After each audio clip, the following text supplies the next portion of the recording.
मराठवाड्यामध्ये या सप्टेंबर महिन्यामध्ये आकाश कोसळलं, प्रचंड अतिवृष्टीचा फार मोठा संकट आलं आणि त्या संकटामधून अनेकांचे घरं उद्ध्वस्त झाली.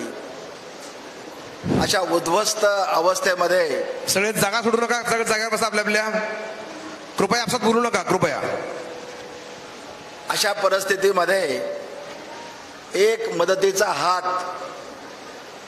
या संकल्पनेमधून खऱ्या अर्थानं दुःखितांचे अश्रू पुसण्याचं काम आमदार साहेबांनी हाती घेतलं. त्यांनी जी संकल्पना सांगितली की शासन स्तरावर शासनानं जे शक्य असेल ते करण्याचा प्रयत्न केला. शासनाची मदत ही संपूर्ण महाराष्ट्रासाठी जाहीर झालेली आहे, परंतु 70-80 हजार रुपयाची म्हैस, 50-60 हजाराची गाय वाहून गेली तर ते गायीला गाय आणि म्हशीला म्हैस उभा करायची असेल तर 30-32 हजारामध्ये होणार नाही. आणि खऱ्या अर्थानं या शेतकऱ्याचा संसार उभा करायचा असेल तर ती वस्तू उभी राहिली पाहिजे. आणि त्यासाठी काय करावं लागेल या दृष्टीनं जो विचार केला, आणि तो विचार फक्त आणि फक्त जो या मातीतून आला, या गरिबीतून आला, ज्या सामान्य कुटुंबातून आल्या अशाच व्यक्तींना, मग ते पद आमदारकीचं असो की मंत्रिपद असो, ज्याची नाळ या सर्वसामान्यांच्या जीवनामध्ये जुळलेली आहे, अशाच ठिकाणी होतो. आणि म्हणून आमदार साहेब आपलं मनापासून अभिनंदन, मनापासून कौतुक. एक चांगला उपक्रम आपण केला. आजकाल एक झालंय की काहीतरी मदतीची घोषणा करायची, कुणाचे तरी डोळे पुसल्याचं दाखवायचं, आणि एक प्रसिद्धी माध्यमाच्या साठी जे काम होतं ते न करता आपण खऱ्या अर्थानं त्यांचे संसार उभे करण्यासाठी काम करताय, ही फार महत्वाची भूमिका आहे. मग अशी मला गाडीमध्ये सांगत होते की ही संकल्पना मला जी सुचली, ते एका घरात गेलो, ज्याची म्हैस वाहून गेली, त्यांनी आता ती स्टोरी सगळी आपल्यासमोर सांगितली. एक राजकर्त्यामध्ये सुद्धा असा सरळईपणा असू शकतो, आणि त्यामुळं रात्रभर झोपणं विवंचनित झालो आणि काहीतरी करण्याची जिद्द निर्माण झाली. बंधूंनो, या समाजामध्ये अनेक दाते आहेत, अनेक दातृत्व आहे, प्रचंड मोठं दातृत्व आहे. फक्त ते दातृत्वापर्यंत पोहोचण्याची आणि त्या वंचितापर्यंत ते दातृत्वाची जोड करून देण्याचं माध्यम हे सक्षम राजकीय नेत्याच्या माध्यमातून आमदार साहेबांच्या मध्ये आलं. आणि ही एक चांगली संकल्पना. म्हणजे आज फक्त काहीतरी आस्वाद आलं, मगाशी त्यांनी सांगितलं ते खरं आहे की शासकीय अनुदान आलं, काही संस्थेच्या माध्यमातून अनुदान आलं, आणि ते अनुदान आपल्या दैनंदिन परपंचाकरता खर्च करून टाकलं, त्यामुळं तो शेतकरी संसार उभा करू शकणार नाही. जी हानी झाली आहे ती हानी पुन्हा उभी राहिली पाहिजे. त्या माध्यमातून त्याची दैनंदिनी जगण्याचं साधन निर्माण झालं पाहिजे.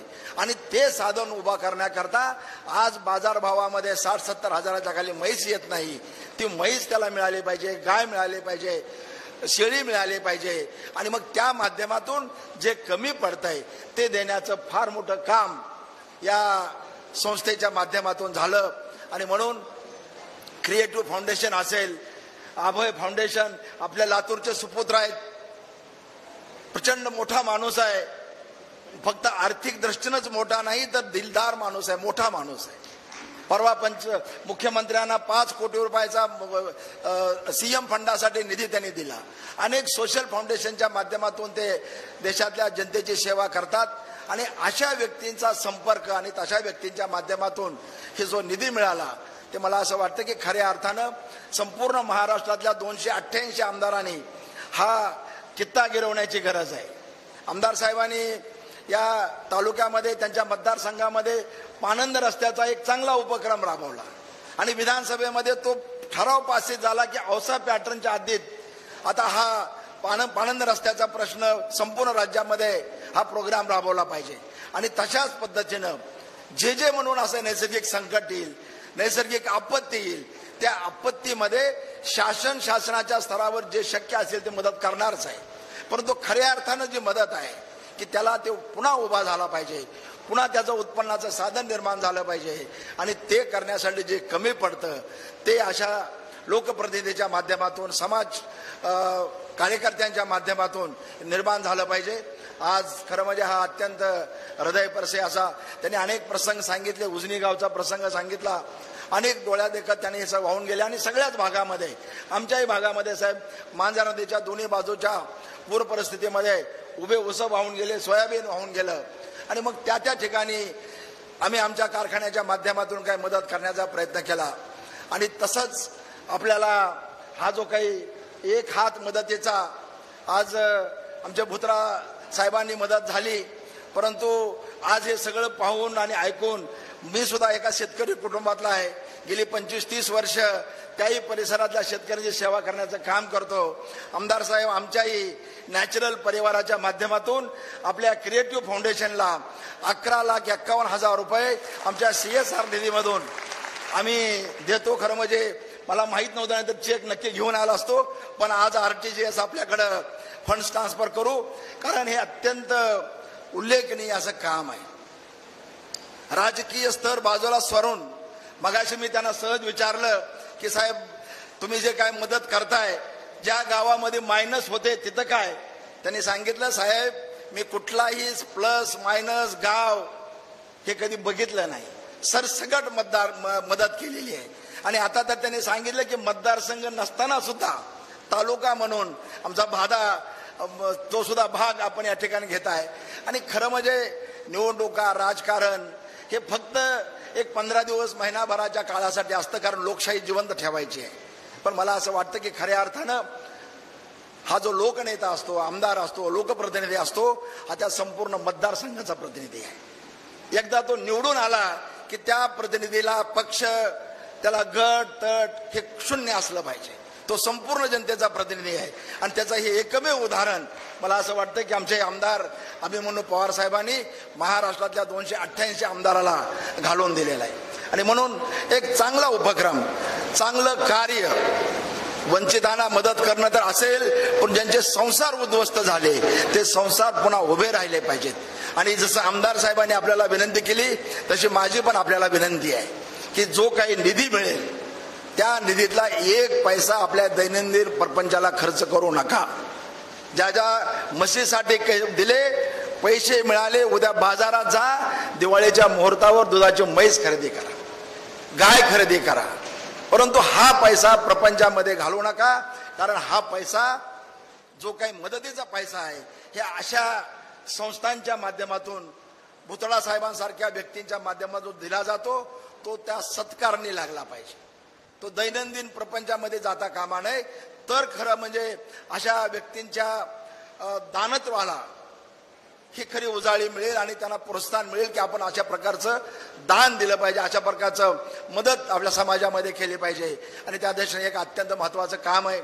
गेल्या 3-4 महिन्यापासून मी आमदार साहेबांच्या विनंतीवरून, आणि मला पण त्याचा एक मोठा उत्साह आहे की हा अनेक वर्ष बंद पडलेला किल्लारी साखर कारखाना एक मोठं शिवधनुष्य, म्हणजे 2-3 वर्षापूर्वी मला आमदार साहेबांनी एकदा विचारलं की मी थोडं या 50 वर्ष या साखर उद्योगात आहे महाराज, त्यामुळे थोडंसं त्यातला अभ्यास आहे.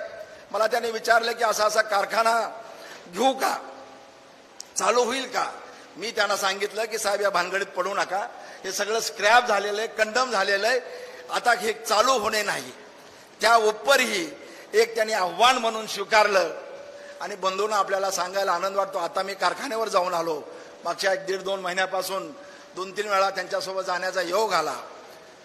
हा कारखाना 100% पुनरुज्जीवित झाला, उत्कृष्ट दर्जाची यंत्रसामग्री उभा राहिली. आणि आता आम्ही पाहिलं, येत्या 25 तारखेला हा कारखाना सुरू होतोय. आणि या कारखान्याची गाळप क्षमता 3,500 टनापर्यंत गाळप होऊ शकेल. आपल्याला माहीत असेल इथल्या जुन्या मंडळींना की महाराष्ट्रामध्ये, मराठवाड्यामध्ये 1974-75 साली मी अंबाजोगाई कारखान्याला महाराज अकाउंटंट होतो. त्या काळामध्ये किल्लारी कारखान्याचा साखर उतारा मराठवाड्यामध्ये हायेस्ट होता, 11.5% साखर उतारा होता. या भागातली जमीन इतकी सुपीक आहे, कष्ट करणारा शेतकरी आहे. पण दुर्दैवानं खऱ्या अर्थानं सगळ्या शेतकऱ्यांच्या चुली पेटवणारं चिमणी बंद पडली आणि त्यामुळं सगळे संसार उद्ध्वस्त झाले. ते पुन्हा संसार पुनर्जीवित करण्याचं काम या किल्लारी कारखान्याच्या माध्यमातून होणार आहे. एक उत्कृष्ट दर्जाचं काम आता संपूर्ण झालेलं आहे आणि म्हणून मला या ठिकाणी जे काही ऊस उत्पादक शेतकरी बांधव असतील त्यांना सुद्धा आव्हान करायचं आहे की या वर्षी हा कारखाना सुरू होतोय. आपला कारखाना आहे, सभासदांचा कारखाना आहे, त्यामुळे आपला संपूर्ण ऊस आपण या कारखान्याला द्या. 2 वर्ष आता पुढचे फार चांगले आहेत आणि या 2 वर्षामध्ये संपूर्ण कारखाना कर्जमुक्त होऊन सभासदाच्या 100% मालकीचा होईल आणि आमदार साहेबांच्या नेतृत्वाखाली मराठवाड्यातला एक आदर्शवत कारखाना म्हणून नावारूपाला येईल. अशा प्रकारची परिस्थिती आहे.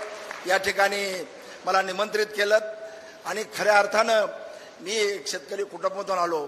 शेतकऱ्यांच्या उद्ध्वस्त संसारामध्ये एक खारीचा वाटा उचलण्याची संधी त्या निमित्तानं मिळाली. त्याबद्दल संयोजकाचे, प्रामुख्यानं आमदार साहेबाचे मनापासून आभार मानतो आणि थांबतो. धन्यवाद.